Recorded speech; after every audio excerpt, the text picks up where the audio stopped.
नमस्कार साथियों, कैसे हो आप सभी। भाई अपना टॉपिक चल रहा है remedial teaching.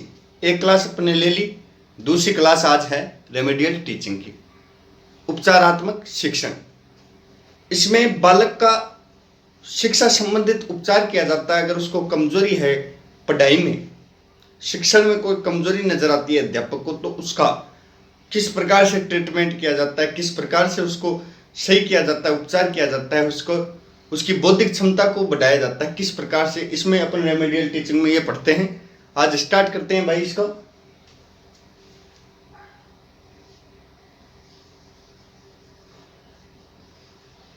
Symptoms of under achiever. Symptoms of under achiever भाई, आशा अंडर अचीवर का अर्थ होता है भाई आशा से कम अंक प्राप्त करने वाला।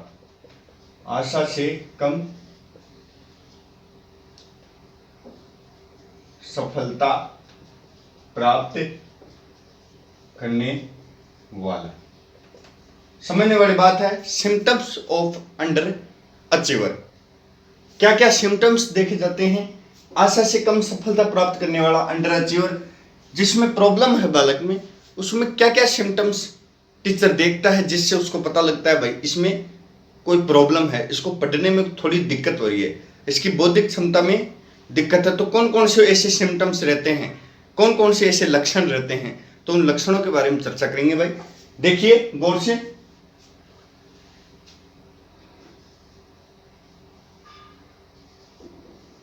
N under achiever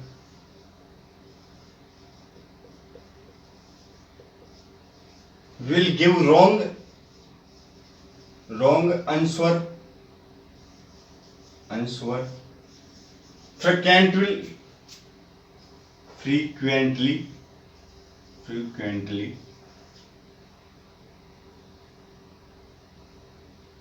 frequently to the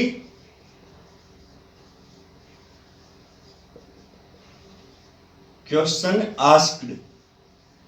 समझने वाली बात है भाई, कितनी अच्छी बात है। He will show poor performance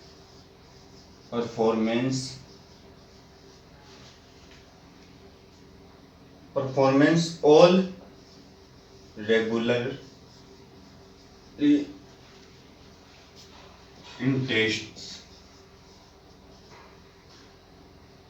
भाई देखिए, an under achiever will give wrong, जी है ये, an under achiever will give wrong answer frequently to the question asked. जो एक अंडर अचीवर होता है वो लगातार गलत आंसर देगा भाई, लगातार प्रश्नों की गलत जवाब देगा लगातार प्रश्नों के। ये एक सिम्टम्स है उसके भाई। उससे किसी भी प्रकार के प्रश्न पूछे जाए उसका वो सही जवाब नहीं दे पाता है। इसमें कई कमियां हैं, उन कमियों के बारे में अपन बात करेंगे आगे। कई बातें हैं किन वजह से वो सही आंसर नहीं दे पाता है, इनके आगे चर्चा करेंगे। लेकिन उसका पहचान ये है भाई कि वो उस कोई भी प्रश्न पूछिए वो गलत आंसर देगा, उसके सही आंसर नहीं देगा। He will show poor performance, वो पुअर परफॉर्मेंस शो करेगा, एक कमजोर परफॉर्मेंस दर्शाएगा। All regular in test exam में, अगर कितनी भी उसकी परीक्षाएं ली जाएं, कितने भी उनके टेस्ट लिए जाएं, उसमें हर बार उसकी पुअर परफॉर्मेंस आती है। परफॉर्मेंस को वो सुधार नहीं पाता है भाई, समझने वाली बात है। He will show poor performance all regular in test. आगे देखिए भाई,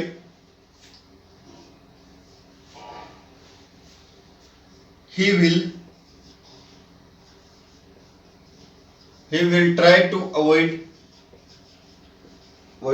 discussion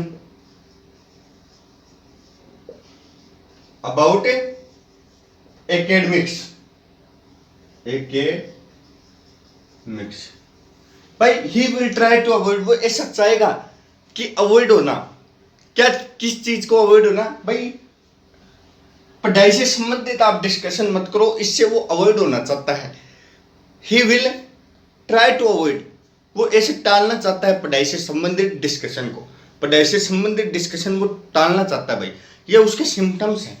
वो पढ़ाई से संबंधित डिस्कशन टालेगा, पुअर परफॉर्मेंस उसका रहेगा कई टेस्टों में, और ही विल रॉन्ग आंसर, और वो लगातार गलत आंसर देगा भाई। अब देखिए आगे देखिए, he will try to bunk classes,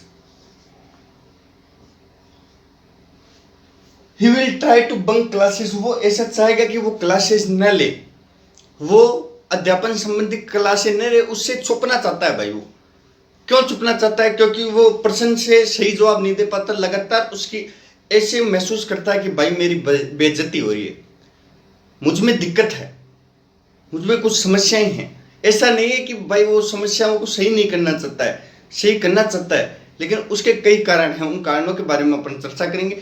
तो क्या है भाई, क्या किन 4 पॉइंटों की बिंदुओं की अपन बात करें हैं?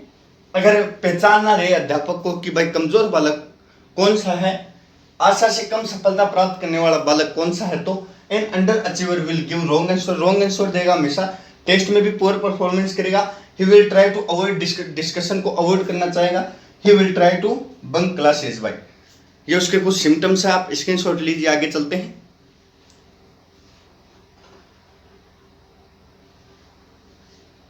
भाई अगर बच्चा कमजोर है, उसकी पहचान हो गई, लेकिन कमजोर क्यों है, इन कारणों की पहचान, भाई कमजोर क्यों है, कोजेस क्या है, कारण क्या है, इनके बारे में चर्चा करते हैं भाई। कोजेस, कारण, एक बच्चा कमजोर है उसके क्या क्या कारण हो सकते हैं, तो आप ध्यान देना। मेमोरी, सबसे पहले हम मेमोरी की बात करते हैं। Individual capacity to memorising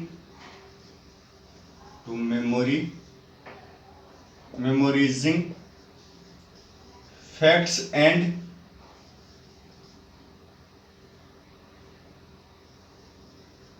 and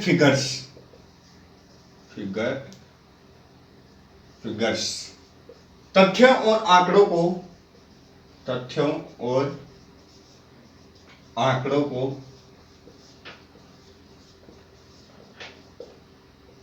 याद रखने की व्यक्तिगत क्षमता। भाई देखिए, सबसे पहला और मुख्य कारण क्या होता है? मेमोरी कैसे? Individual capacity to memorising facts and figures, तथ्यों और आंकड़ों को याद रखने की व्यक्तिगत क्षमता। हर व्यक्ति में तथ्यों और आंकड़ों को याद रखने की क्षमता अलग अलग होती है, याद रखने की क्षमता अलग अलग होती है। किसी व्यक्ति को जल्दी याद होता है, किसी को लेट, किसी को 2 बार दोहराने में याद होता है, किसी को 1 बार में, किसी को याद ही बहुत स्लो होता है, 10 बार उसका रिवीजन करेगा जब जाके उसको याद होगा। तो कई कारण है भाई। मेमोरी सर्वप्रथम कारण है, individual capacity to memorising facts and figures, तथ्यों और आंकड़ों को याद रखने की व्यक्तिगत क्षमता। अब दूसरी की बात करते हैं अपन,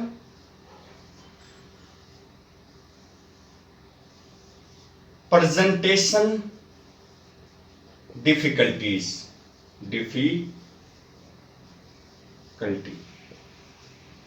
प्रेजेंटेशन डिफिकल्टी, किसी बालक को समझ में आ जाता है, लेकिन वो प्रेजेंटेशन डिफिकल्टीज उसको रहती है।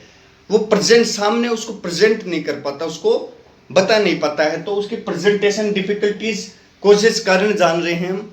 तो मेमोरी सर्वप्रथम कारण है। दूसरा प्रेजेंटेशन डिफिकल्टीज, प्रेजेंटेशन में डिफिकल्टीज होना, कठिनाई आना, ये भी कारण है भाई। अब आगे देखिए, नॉलेज गैप। नॉलेज गैप का होना। अब नॉलेज गैप किस प्रकार से होगा? विद्यार्थी कमजोर है, समझिए मेरी बात को, विद्यार्थी कमजोर है तो वो चाहेगा भाई ज्यादा से ज्यादा मैं क्लासेस नहीं लूं। अगर वो क्लासेस नहीं लेगा तो क्या होगा, किसी टॉपिक में किसी टॉपिक में नॉलेज गैप हो जाएगा। भाई कोई टॉपिक चल रहा है, जैसे कि अपना टॉपिक चल रहा है रेमेडियल टीचिंग, तो उसमें शुरुआती वो क्लासेस नहीं ले पाया तो क्या हुआ, नॉलेज गैप हुआ। नॉलेज गैप हुआ तो वो गैप धीरे धीरे बढ़ता जाता है, फिर क्या होता है, फिर उसको समझने में कठिनाई आती जाती है, तो ये नॉलेज गैप है। भाई समझिए, ये बहुत ही इंपॉर्टेंट कारण है, परीक्षा में पूछे जाते हैं। भाई किन किन कारणों की वजह से अगर बच्चा कमजोर रह जाता है, तो वो कारण है मेमोरी, प्रेजेंटेशन डिफिकल्टीज और नॉलेज गैप। इस प्रकार से नॉलेज गैप रहता है, वो क्लासेस अटेंड नहीं करेगा तो नॉलेज गैप बढ़ता जाएगा भाई। और पेरेंटल, देखिए भाई, पेरेंटल एटीट्यूड,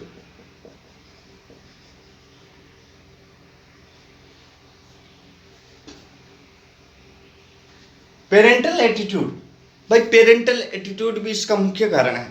पेरेंटल एटीट्यूड, जो माता पिता हैं उनका विद्यार्थी की क्षमताओं के प्रति, विद्यार्थी के प्रति, उनके बालक के प्रति किस प्रकार का एटीट्यूड, बिहेवियर है, वो उसको किस प्रकार से पढ़ाना चाहते हैं।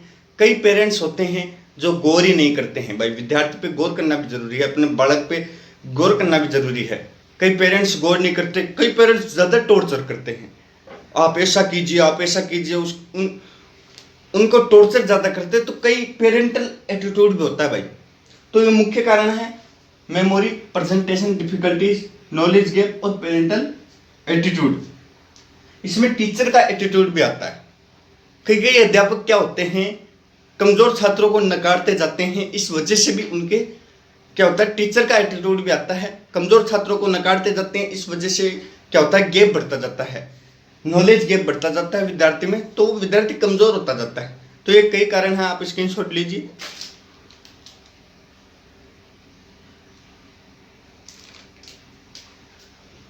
भाई आप शेयर कीजिए वीडियो को ज़्यादा से ज़्यादा, सब्सक्राइब कीजिए। तब तक के लिए जय हिंद, जय भारत।